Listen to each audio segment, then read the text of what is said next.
Hi, I'm the project lead behind Mordhau. I'm here to talk about the game, why we're making it, and why we need your help.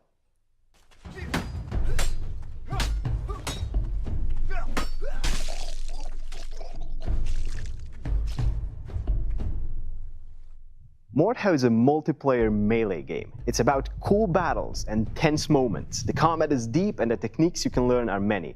The battles range from duels all the way to large open skirmishes of up to 64 players with horses, siege engines, and castles to be stormed. If you prefer to shoot at enemies from afar, we've got that too. Or just lay waste to them from the safety of your catapult. The player will offer their services as a blade for hire to one of the two mercenary companies in a fictional but grounded in reality war-torn world. While fighting, they will amass fortunes with which they can unlock new equipment and customization options, as well as keep track of detailed stats and leaderboards.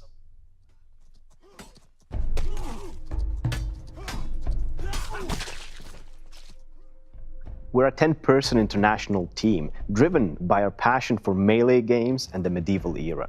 We've accumulated thousands of hours of playtime in similar titles and are using this experience to further evolve the genre.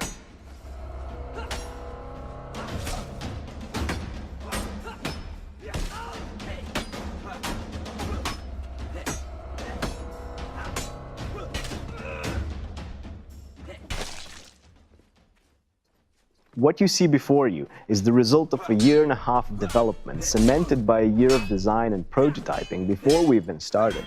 This long prototyping period has allowed us to refine the mechanics and get rid of absurd and undesirable cases that are common for games like ours, where collisions are calculated in real time. We want fights to look like fights, without the endless spinning and back twisting that is common in some games of this genre. Freedom of expression is a key part of the game, from how you fight to how your character looks. Mordhau features extremely detailed customization options that range from the type of body to facial features and even full-on face sculpting. On top of that, it includes deep armor and equipment customization, where you can choose individual parts that make up your suit, color them, pick emblems, and ultimately create your desired weapon as well, where you can swap out various blades, guards, grips, and so on. We're on Kickstarter because we want to make the best game we possibly can. Unfortunately, this has its costs. From renting servers, attending trade shows, voice acting, marketing, and getting more help on board, the costs just pile up. We want to ship a game that feels finished when it is released, but we want to keep working on it afterwards. We have big plans and a long road ahead of us, even after the finish line. Thank you for your support, and make sure to tell your friends about our campaign.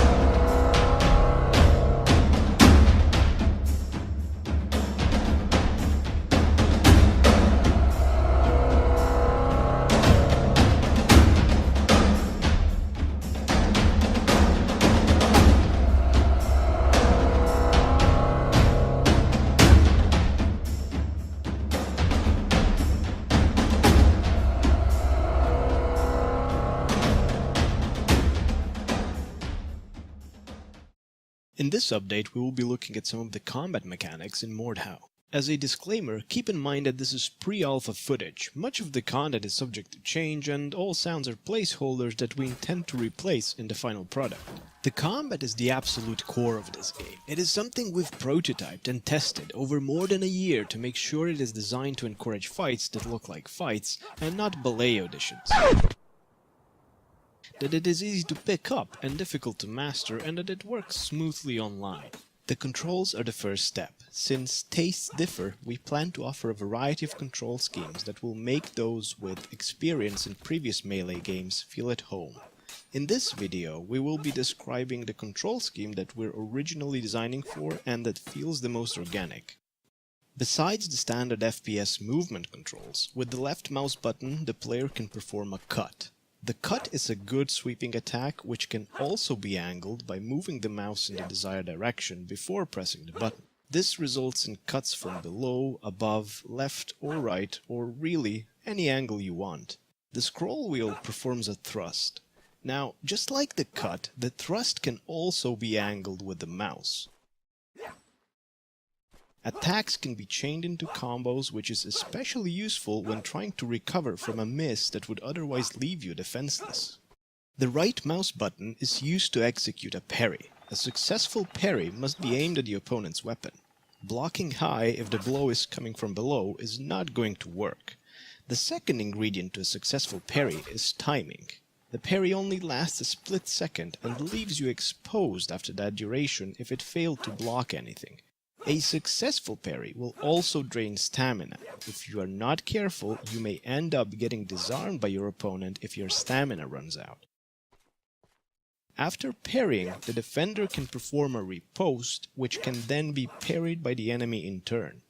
The game features real-time attack collision detection. There is never any lock-on and the player can adjust attacks while they're happening, allowing, for example, to reposition a strike aimed at the foot into one that will hit the head.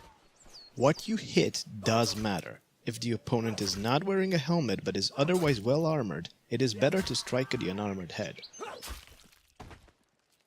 The turning rate during attacks is limited and cannot be influenced by increasing mouse sensitivity.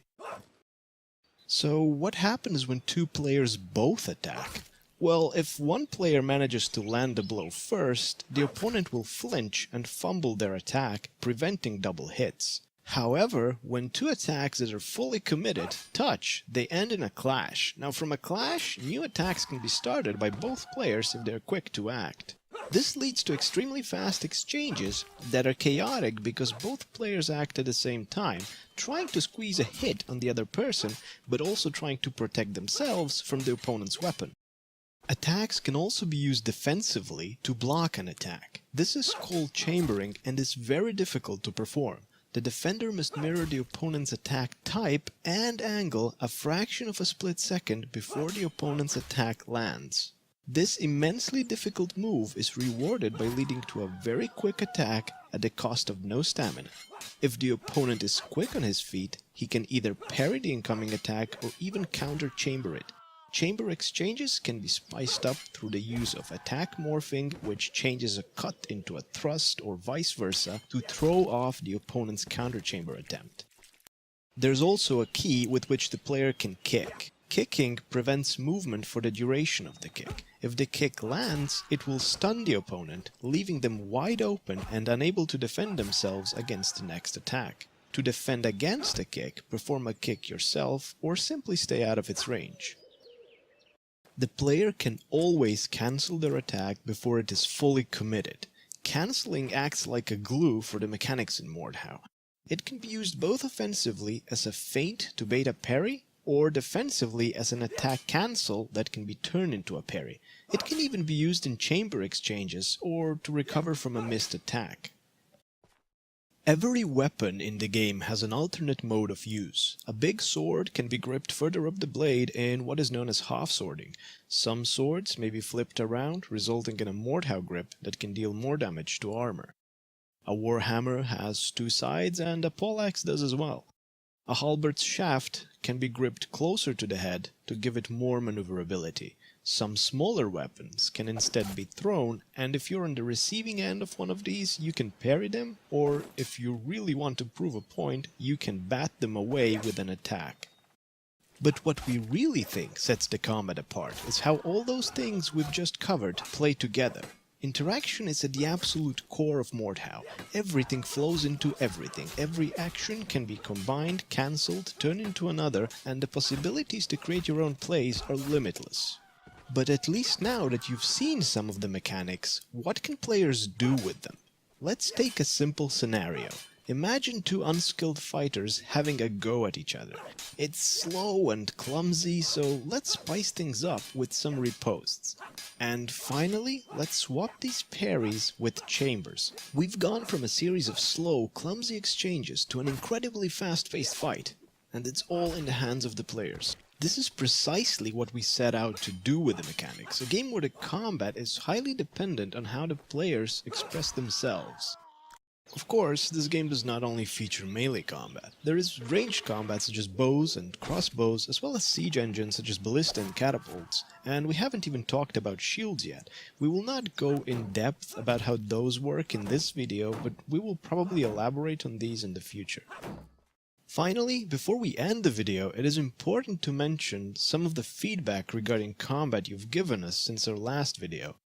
You mentioned you wanted more realistic dismemberment, and we've made it more accurate. Precise joint locations need to be hit, and the cut needs proper edge alignment. Dismemberment should not be something that occurs constantly, but we don't want the game to feel bland, so we've added partial dismemberment. In other words, gruesome wounds that show broken joints and slit throats. There have also been mentions of armor not being protective enough, and the damage model has had some changes. A sword deals less damage to armored opponents, while a hammer is more effective at the job. Keep in mind, however, that this game is based around quickly dispatching enemies, so a single hit more means a lot in terms of gameplay. The game does not feature wrestling that would be used in real armored combat, as it is difficult to make fluid gameplay around such mechanics and makes it impossible to deal with multiple opponents. So we treat armor as more resistant but still defeatable. This is by no means a realistic depiction of armor, which also brings us to the next point, realism. While we promise you won't find giant plastic swords in this game, it is nonetheless not a realistic depiction of historical European martial arts or HEMA. We're big fans of HEMA, and we always find some similarities between historical techniques and some of the things you can do in this game, but in the end, we're primarily aiming at a fun experience of learning a deep, fluid combat system that can be elegantly expressed using conventional controls. Thank you for watching, and thank you for all the support you've already shown us. Stay tuned for more videos about Mordhau in the future.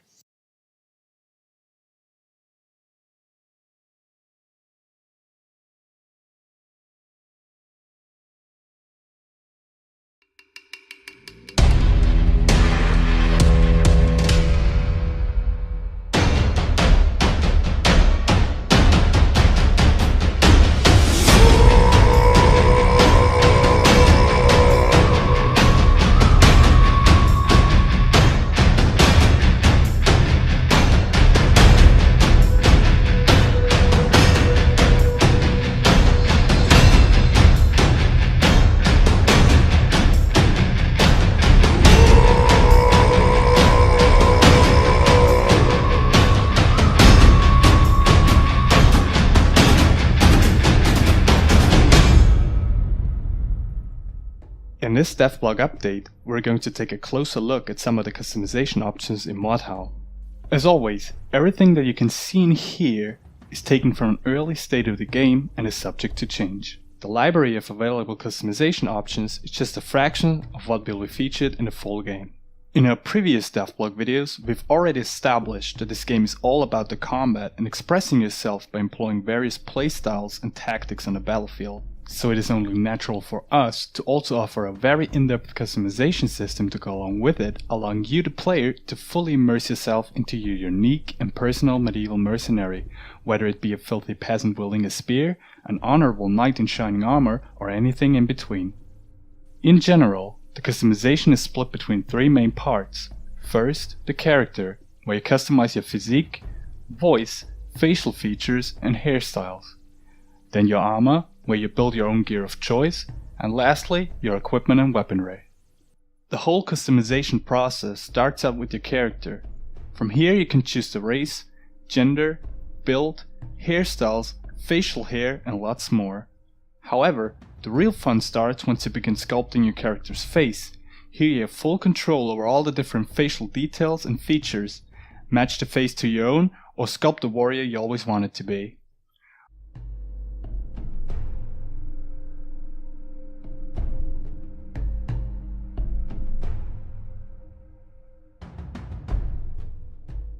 Once you're done with that, you may choose one of the many hairstyles or facial hair options to complement it.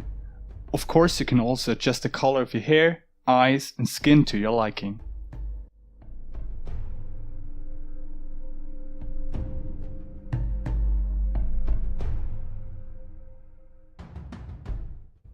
Next up is your character's armor. Here we can create our own custom suits from 4 different armor classes. Clothes offer no protection at all, but they don't incur any movement penalty. Light armor, usually made of padded cloth, has great resistance against blunt arms, but they are easily penetrated by swords and other sharp weapons. Medium armor, made of composite materials, offers a balanced mix of protection and speed.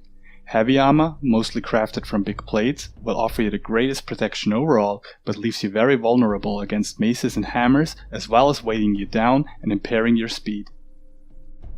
The armor customization allows you to design your own sets from head to toe.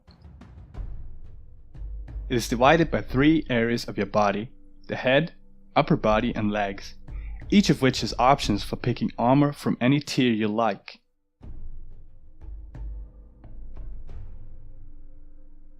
From there you can customize it further by altering the smaller pieces like gloves or boots. Once you've completed picking your parts, you can start coloring your armor, as well as select from a couple different patterns and emblems to decorate your chest piece. And if that wasn't enough yet, you could even take it one step further and apply varying degrees of wear and tear to give your gear some final touches. The tier you choose in each region dictates how well you're protected against blows to those respective areas. Mordhau's weaponry is split into many different categories, each with their own advantages and disadvantages. These arms range from puny little daggers to massive two-handed swords, as well as some ranged weaponry like bows and crossbows. Each of these categories offers a small customizable weapon kit assembled from different parts. These options are just for looks and don't affect the weapon's performance in any shape or form. The weapon damage, reach and speeds only varies between the actual weapon categories, simply to make it easier for the player to distinguish what they are up against, and in return helping us to make those weapons feel more unique and useful in their own way. You can dye leather wrappings, apply different finishes to your metals, as well as change the wood type of your handles.